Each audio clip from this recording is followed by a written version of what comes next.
लोग अपने दुख से दुखी नहीं, इस आत्मा का स्वरूप सहज ही सुख रूप है, किंतु अज्ञानवश रागद्वेष की भावना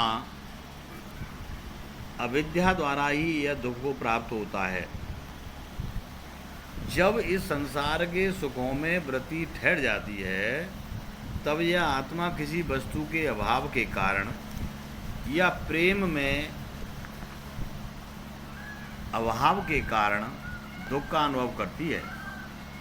इससे स्पष्ट हो जाता है कि यह आत्मा ही देहादिक जाल में फंस करके सुख दुख का अनुभव करती है। यूँ तो न्याय व अन्याय आत्मा का विषय नहीं है, यह बुद्धि तक ही सीमित है। आत्मा तो अविकारी, अद्वितीय तथा परम पावन, उपाधि रहित साक्षात पार ब्रह्म स्वरूप, शिव स्वरूप परमात्मा स्वरूप है, परमानंद स्वरूप है। इसमें ना तो हाथ है, ना अदृश्य है, न दृश्य है। वृत्ति जब एक नाम में ठहर जाती है, उसमें गुण अवगुणों का चिंतन करती है, तभी वह अपने स्वरूप को भूल जाती है। आत्मज्ञान के अभाव में ही यह मनुष्य दुख देता है तथा संसार के सुख की आशा करता है। यह बुद्धि मन देहादिक की ही मनुष्य के कर्तव्य से दूर कर देती है और उपाधियों में लगाती है। उपाधि रहित हो जाना फिर अदृश्य नहीं रहता है। भिन्न भिन्न रूपों में संसार के लोग भिन्न भिन्न क्रियाकलाप करते हैं और करते हैं कि हम सुखी रहें, किंतु राग द्वेष अविद्या की भावना से किया गया कार्य ही मनुष्य के द्वारा डर, भय, चिंता और अपयश प्रदान करता है, जो मनुष्य की बुद्धि को, ज्ञान को आच्छादित करके गलत सिद्धांतों के प्रति मन को लगाता है। इसके पीछे उसका गलत स्वार्थ छिपा रहता है, जिससे मनुष्य राग द्वेष के जाल में फंस करके एक पक्षी की तरह चिंतित रहता है।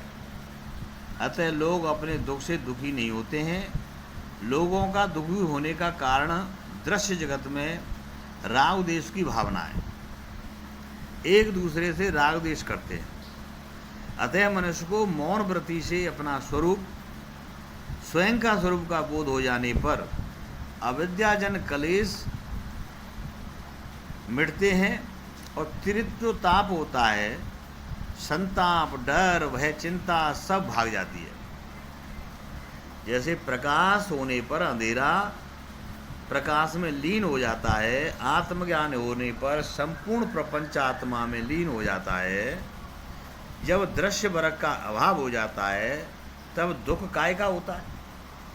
जब राग द्वेष वृत्ति प्रकाश स्वरूप में बदल जाती है, अर्थात प्रेम ही प्रकाश है, जहाँ प्रेम का स्वराज्य हो जाता है, वहाँ एकता, सुख, समृद्धि, आनंद, उत्सव तथा रसानुभूति तथा परमानंद प्राप्त हो जाता है। हम सुख तो सभी चाहते हैं कि सुखी रहें, किंतु दूसरों को देखकर उसे दुख पहुंचाना चाहते हैं। अतः दुख देने की भावना ही अंत में दुख रूप में ही प्रकट होती है। सुख देने की भावना सुख प्रदान करती है। यह एक बड़ा ही प्रकृति का नियम है और यही आकर्षण का भी नियम है। जो तुम महसूस करते हो वही तो तुम हो जाते हो, या तुम जो अपने आप को मानते हो तो वही तुम हो जाते हो।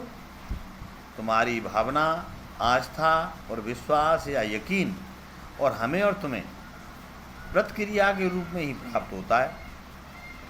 हम जो करते हैं वही प्राप्त होता है। अतः हमें दूसरे के दुख से हमें भी दुखी होना चाहिए, दूसरे के सुख से हमें भी सुख महसूस करना चाहिए। अपना जैसा दुख सुख होना चाहिए। एक दूसरे में राग और द्वेष की भावना नहीं होना चाहिए। जहाँ राग द्वेष की भावना बनती है, वहीं जो है दुख की प्राप्ति होती है। हम अपने दुख को भूल करके दूसरे के दुख को बढ़ावा देते हैं, अतः हम दुखी रहते हैं। अतः हमको सुख बांटना चाहिए सबको। नमस्कार।